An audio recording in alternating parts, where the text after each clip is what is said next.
so wrong in the first round of it, but between that and then now what makes it worse to me is looking at what from all scenarios appears to be a front office that now cannot admit that they made a mistake. They have to now try to prove that what they did was right, and they're probably going to force Manziel onto us. Because let me ask you, a lot of people say, well, Farmer said that he'll turn no stone unturned to try to find a quarterback in the draft this year if he has to. And I say BS, because he loves Mariota. He knew Mariota was coming out in one season. He knew Winston was probably coming out in one season. So these are two quarterbacks. He very easily, he being Ray Farmer, if he had an intention of looking at one of those guys, he would have put off his quarterback drafting for another year. He wouldn't have jumped head first into drafting Manziel. So, yeah, it's easy for us to say they're going to draft Winston or they're going to draft Mariota.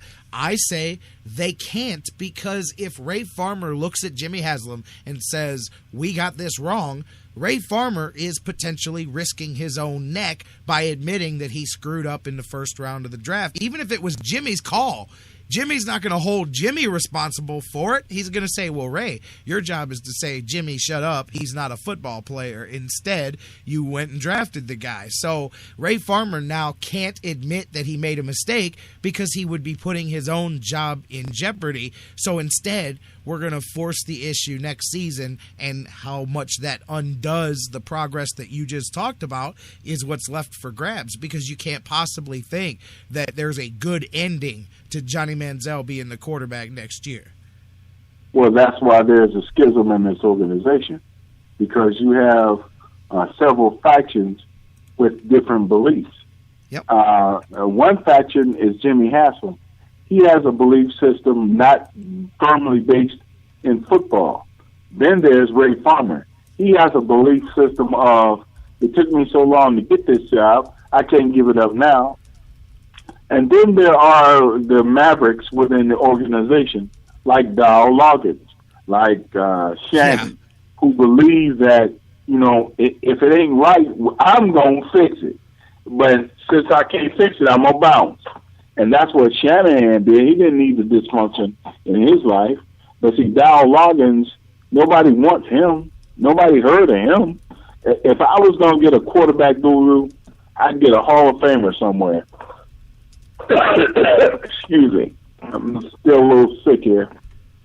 I'd get a Hall of Famer somewhere who's sitting around with nothing to do and get him in as the quarterback guru for whoever my quarterback was. And now he wouldn't be a football coach. He'd be on staff to the Cleveland Browns, just like the maintenance man or the administrative assistant, because that position is so important. I'd have to get a guy who could teach the fundamentals and the fine points of playing quarterback. I'd have to have that. And so I think there's so many different things at play here. Now, it's going to take some time to sort it out. Unfortunately, in the meantime, you and I as fans are suffering because the Browns are hateful. But, the good part is they're 7-9, and they may be improved slightly over this year. They may not be, but they may be. And you know how the NFL is. Every team is built to go 8-8, and if they get some good fortune, maybe a little bit better, or some poor fortune, maybe a little bit worse. But I think the Cleveland Browns will have an opportunity, even with the dysfunction in their front office. BSK, my man, always fun. I got to laugh, by the way, while you and I are talking, man. I've seen several people hit me up on Twitter this morning, and I see some comments in the chat room the same way. Apparently now, and it's so Cleveland to blame the guy who just left town. Apparently now, all of Johnny Manziel's foibles can be blamed on Kyle Shanahan. Apparently, Kyle Shanahan was intentionally calling plays to make Johnny Manziel look like less than an NFL player. So it's a good thing. There's always an explanation. You know what I'm saying? Well, except for Brian Hoyer. There was no explanation for his play, but there's always one for Johnny Manziel. There's always sycophants, people who are willing to believe that Johnny Manziel or any player, because he plays for their favorite team, their hometown team, There are always people who are willing to believe that the fault isn't with the player, but it's how he's deployed. Instead of looking at who are the great players they've ever seen at quarterback, great players. I'm not talking about just can play. Great players, because that's what it's going to take. You need a great player at that position. Tom Brady, Drew Brees, Peyton Manning, Aaron Rodgers, Russell Wilson, Andrew Luck, Cam Newton. They all show you that. But it ain't Johnny Manziel. So how can it be Mike Shanahan's kid when Johnny Manziel, let me say it with me, guys, can't play? Amen. Hey, man, that's what it is. He can't play. I'll tell Johnny to his face, you can't play. Simple as that. So y'all can go ahead and blame Shanny if you want to, but I know and you know that Manziel can't play. No, absolutely, man. And unfortunately, I just worry that, like I said, that progress that we talked about gets undone, because if they take steps backwards this year and Jimmy has that hot finger as far as making changes, you may run a good head coach out of town before he even gets a chance to really get something going. And that's what worries me, because I do think Pettin is a good head coach. I think we've got the seeds of something there. And, boy, again, if next season goes off the tracks, somebody is going to be held responsible. Jimmy has no problem doing that. That worries me very much. But, hey, we'll see what they do, man. I know before we wrap this up, I want to talk a little Cavs with you, too. I still don't think they're a championship team as contended now. I do think they're a much better team than they were a few days ago, because the pieces fit together a little bit better. I don't know how much you know about Mozgov, but when you got a team that doesn't play defense, you at least need to have one big guy in the middle, so that when Kevin Love lets his man Ole past him, you got somebody to erase the mistake. I do think by adding Mozgov and Shumpert, those are two defensive-minded guys. J.R. Smith's a knucklehead. I don't know what he's going to add to the team, but Shumpert and Mozgov do make the team better defensively. What do you think this week with the moves they made? I'm really ambivalent. I like Shumpert, the pick of Shumpert, because the Cavaliers need a defensive stopper. Yep. Somebody who can defend 3-4 positions, Pippen-like defender, an opportunistic scorer, and that is Iman Shumpert. That's a good thing. Totally against J.R. Smith. I don't think he's going to fit from a personality standpoint. If they had to get rid of Deion Waiters, then they'll certainly have to get rid of J.R. Smith. Yes. And as far as Timothy Mozgov is concerned, he doesn't strike me as that rim protector that we keep hearing about. Because if he's the rim protector, it's not going to matter if there are guys running at him and then getting to the rim. He's not going to be able to protect the rim in any kind of way of circumstance. So I'm really not feeling the Cavaliers. I think if they start all over again, I really do believe that if we go back to whenever it was he said, I'm coming back, then if they'd have looked into their crystal ball and kept what they got until they get what they need, keep the guys you got, don't go get Kevin Love, because Kevin Love, I didn't think Kevin Love was all that great before Cleveland got him, and I still don't. To me, he's nothing.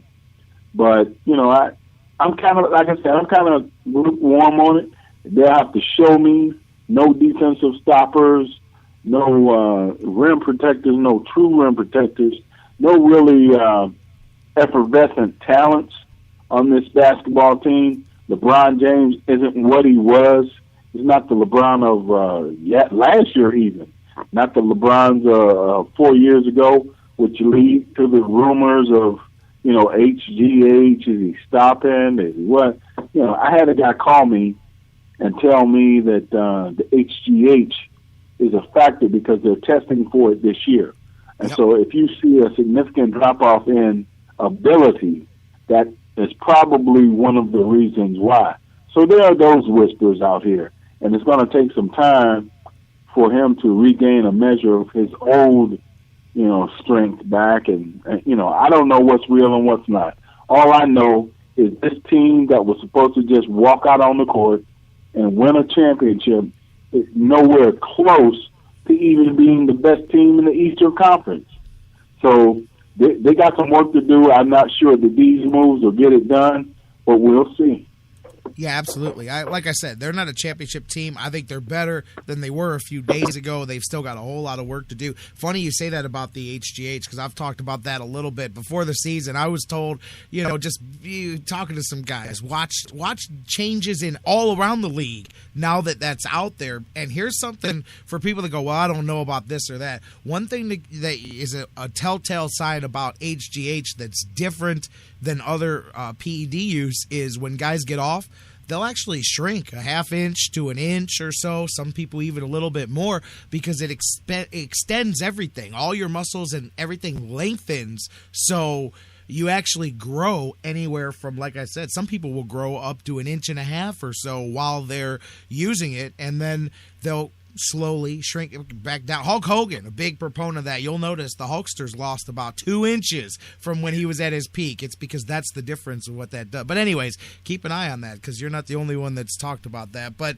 around the league, not to point out one person, there's a lot of guys that was the hidden deal in the NBA, because steroids and HGH are different. You don't want to get too bulky. HGH is perfect for the NBA game because it makes you long and lean, and it really fits the needs of what you need. It works on your cardio, expands your lungs, all that stuff, man. And that's a hidden story in this year's NBA. But yeah, I don't think it's the difference maker for the Cavs, my man, but I do think they're a little bit better constructed than they were. And if anything, you bought David Blatt a few more months to try to buy some time to keep his job, because he was really feeling the heat on the hot seat, and David Griffin did buy him a little bit of time here with kind of pushing the reset button. Well, they can go on and put him out of his misery now, because he's not. I'm told he won't make it to the end of the season. Oh, a lot of people are telling me the same thing. Yeah, I'm hearing it too. So they can put him out of his misery now. I mean, I don't care what you did at McDonald's. Tell me why, or wherever he was. He was good overseas. This is the NBA, and these players are different. This game is different. It's just a totally different thing. Maybe he should go to college and coach. He'd probably be a great college coach.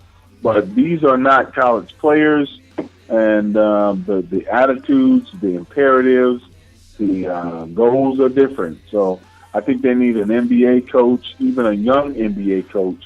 I don't know about Tyronn Lue. I'm not feeling that Laker family thing, but maybe somebody like, I'm hearing quite not honestly that it's going to be Mark Jackson. Mark Jackson, yeah.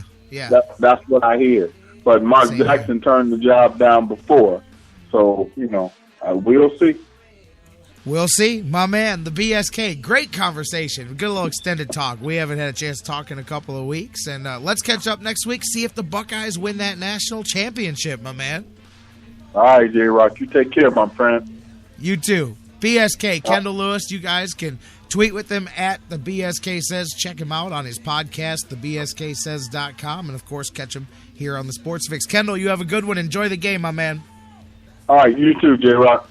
All right, that's Kendall Lewis. I'm J-Rock. This is the Sports Fix. Coming up next, there's football this weekend before we get to the national championship game. Let's preview that now. Let's talk some NFL playoffs, divisional round. My man Jeff Gorman from Browns101.com is in the house next with previews and predictions coming up for the divisional round of the NFL playoffs. Don't go anywhere. The Sports Fix rolls on. Talking some football next.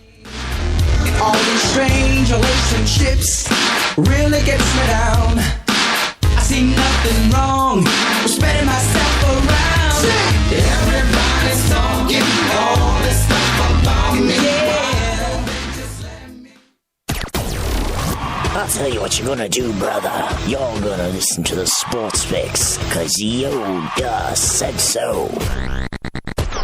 Hey guys, before we go to the break, I want to talk to you a little bit again about our good friends at Harry Buffalo North Olmsted, the UFC, the Ultimate Fighting Championships, some of the hottest fights in the world today. Each and every one of their huge events, Harry Buffalo is one of the few places in Northeast Ohio you can